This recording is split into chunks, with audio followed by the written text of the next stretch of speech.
You clicked on this video thinking I'd love for the sequels. Nah fam, my name is Critical Analysis Hub, let's get into it. There was a time when hearing the words new Star Wars trilogy gave me chills. Not the kind you get when your internet goes out during a live stream, but the real kind. The kind you only get when something you love is about to come back swinging. And for a few brief moments, I actually thought Disney knew what it was doing. I thought they had a plan, a vision, maybe even a roadmap scribbled in Force Ghost handwriting. But instead, what we got was like watching a beautiful spaceship crash into a pile of mystery boxes. 1 second, it's Rey swinging a lightsaber with zero explanation. The next, it's Luke sucking on green milk like he lost a bet. And before you even have time to process what's happening, Poe's being yelled at for asking questions. Finn's screaming Rey every 5 minutes, and Palpatine shows up like your uncle at a barbecue no one invited him to. Now look, I wanted to love these movies. I tried. I went to the midnight screenings. I bought the overpriced popcorn. I even defended The Force Awakens like it was the prodigal son of George Lucas. But by the time we hit The Rise of Skywalker, I felt like I was stuck in a group project where everyone showed up with a different syllabus, and someone just glued it all together with duct tape and Jedi mind tricks. It's not that I'm against new ideas. I'm all for change when it makes sense. But when your big plot twist is somehow Palpatine returned, and your emotional climax is Rey calling herself a Skywalker like she picked it off a clearance rack, you start to wonder if anyone in the writer's room actually watched the original movies, or if they just skimmed Wikipedia and hoped for the best. And yeah, maybe I'm being dramatic. But when something this beloved gets reduced to a chaotic TikTok montage of nostalgia, lens flares, and Reylo fanfic, it's kinda hard not to be. This wasn't just a bad ending, it was a loud, clumsy rewrite of everything that came before it. And if you've ever loved Star Wars, or even just liked it a little, you probably felt that sting too. In this video, we're gonna unpack exactly how the sequels lost the plot, why it wasn't just about Rey, and how 3 blockbuster films managed to forget the one thing that made Star Wars special in the first place. When the sequels were first announced, I was actually excited. Not cautiously optimistic, not skeptical, just fully, unapologetically excited. We were promised a new generation of heroes, a continuation of the Skywalker saga, just maybe, some closure for characters who defined pop culture for decades. I wanted to see what became of Luke, Leia, and Han after the Death Star dust settled. I wanted to believe Disney had a plan that honored what came before and built something new on top of it. At first glance, The Force Awakens felt like that fresh start. It had the visual flair, the Millennium Falcon soaring again, and John Williams in full swing. I mean sure, Starkiller Base was basically Death Star 3.0, but we told ourselves it was just a setup, just the foundation. Rey had promise, Finn had energy, Poe had charisma, and Kylo Ren, well, he at least had good hair. The movie played it safe, but maybe safe was okay. Maybe safe was just step 1. But the more I watched, the more questions started to pile up, like stormtroopers in a hallway. Who was Snoke? And why did he feel like a rejected Sith Lord from a fanfiction? Why was Rey suddenly a lightsaber prodigy with no training? And how did the Republic just get obliterated off-screen, with barely a line of explanation? It started to feel like mystery boxes without the keys to open them. Shiny, dramatic setups with no real payoff in sight. I kept wondering what they were building toward. Maybe the next film would take risks, dig deeper, reveal the truth behind Rey's lineage, Snoke's rise, and the actual consequences of a new galactic war. Maybe Luke would come back as a wiser Jedi, broken but not defeated. I gave it the benefit of the doubt because I thought they were playing the long game. I thought there was a grand plan connecting all the pieces, but there wasn't.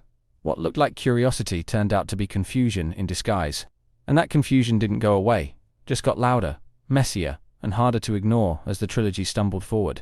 Let's talk about The Last Jedi, because wow, if there was ever a movie that kicked my expectations down a flight of stairs, it was this one.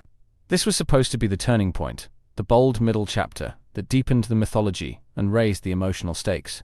Instead, it felt like a director walked onto the set and said, what if we just subverted everything and hoped nobody noticed the holes? And unfortunately, a lot of people noticed. Luke Skywalker, the guy who once threw away his lightsaber rather than kill his father, is now sneaking into his nephew's bedroom with murderous thoughts. Rey trains by swinging a stick around some rocks and suddenly becomes the Jedi equivalent of a Marvel superhero. And Snoke, the big bad teased as the new emperor, dies in his bathrobe without us ever learning who or what he was. It's not bold if it's meaningless. It's just disappointing. By the time The Rise of Skywalker arrived, I wasn't excited anymore. I was just sad. Sad that this is what the story of Star Wars had become. A frantic patchwork of fan service, retcons, and rushed conclusions stitched together with duct tape and desperation. And instead of bringing closure, it somehow made everything feel even more empty. Palpatine returned, just like that. No setup, no foreshadowing, just dropped into the opening crawl like someone accidentally pasted in an old script. Anakin's sacrifice was undone in seconds.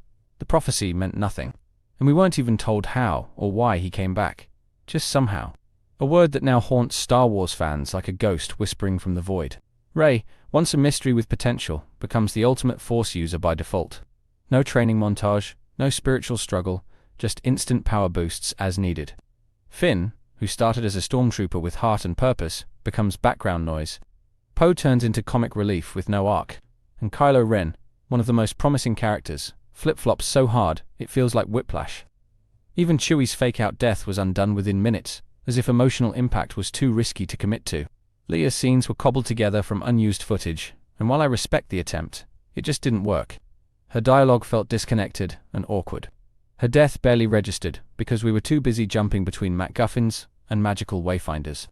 The pacing was brutal, the edits were choppy, and the final battle felt like every Marvel finale mashed into a blender with zero tension. What was supposed to be the end of a 9-film saga left me feeling hollow. There was no emotional release, no earned resolution, just a parade of empty spectacle that tried to hide how little it actually had to say. And as a lifelong fan, that hurt more than anything else. The tragedy of the sequels is made worse when you look at what came before, because the original Star Wars trilogy wasn't just movies, it was myth-making. It blended old-school hero's journey storytelling with futuristic imagination and created a universe that felt alive, lived in, and timeless. Every frame of Empire Strikes Back oozes character and texture. Every moment in Return of the Jedi feels like the end of something massive and earned. Even the prequels, for all their flaws, had ambition. George Lucas had a clear vision politics prophecy. Betrayal and he committed to it. We watched Anakin rise and fall, Obi-Wan carry the burden, Padme struggle with hope and disillusionment. It was messy but purposeful. There were ideas behind the lightsabers, substance behind the style. But here's the twist. Despite everything, I still believe Star Wars has a future. Because the magic of this galaxy doesn't come from one trilogy or one studio. It comes from the fans, the creators, and the stories that keep pushing forward. And lately, there have been glimmers of hope that remind us of what Star Wars can be. Rogue One gave us stakes, grit, and a brutal beauty we hadn't seen before. Andor proved Star Wars could be mature and political without losing its edge. Even The Mandalorian, at its best, found a way to balance new characters with classic themes of loyalty, identity, and legacy. These stories didn't need to rewrite the Skywalker saga, they just had to respect it. Games like Jedi Fallen Order and Survivor are doing more for the mythos than most of the sequel films did. They explore trauma, the consequences of war, and the quiet pain of being a Jedi in a galaxy that doesn't want them. They're stories with weight, with character, with purpose, the kind of storytelling the sequels should have aimed for. And let's not forget the fans. The fan films, the art, the edits, the lore breakdowns, the passion that refuses to die. Star Wars lives in those moments, in that community. Not in a boardroom agenda or a trilogy that forgot why it existed. The heart of Star Wars isn't lightsabers and ships, it's myth, family, destiny, and rebellion. So yeah, I hate the sequels, but I don't hate Star Wars, and I never will.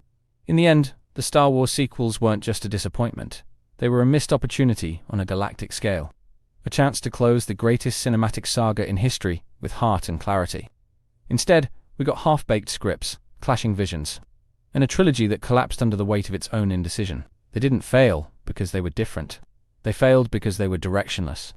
You can reinvent something if you understand it, but if you don't, all you're doing is dressing up empty scenes in familiar costumes. The sequels tried to wear Star Wars like a skin suit, hoping nostalgia would be enough to distract us. But fans remember. We remember who Anakin was supposed to be. We remember Luke's journey from farm boy to legend. We remember the pain of Order 66, the redemption of Vader, the balance of the Force. And no amount of flashy CGI or recycled dialogue can erase that. These stories mattered to people. They still do. So this isn't just about Rey or Palpatine or Snoke. It's about watching something we loved, treated like a checklist. It's about watching emotional arcs cut short, characters warped into strangers, and legacies turned into memes. And being told to just enjoy it, as if care and criticism can't exist in the same galaxy. Thank you for watching the whole video. I make videos because of my love for Star Wars and Marvel. I've been asked countless times how I get my subtitles, and I generate them automatically with a tool I built. That same tool can be used here on my website. It's completely free and doesn't require signing up. My website contains the subtitle generator that is perfect for any video. Blogging post, where you can sign up with your email and receive notifications for when I post, and also my 3 channels. Critical Analysis Hub focuses on Star Wars and Marvel movies. Critical Analysis Hub Plus looks at Star Wars and Marvel shows. And Critical Analysis Hub XP centers on video games, like the Last of Us series, Jedi Survivor, and GTA 5. Thank you for being a fan.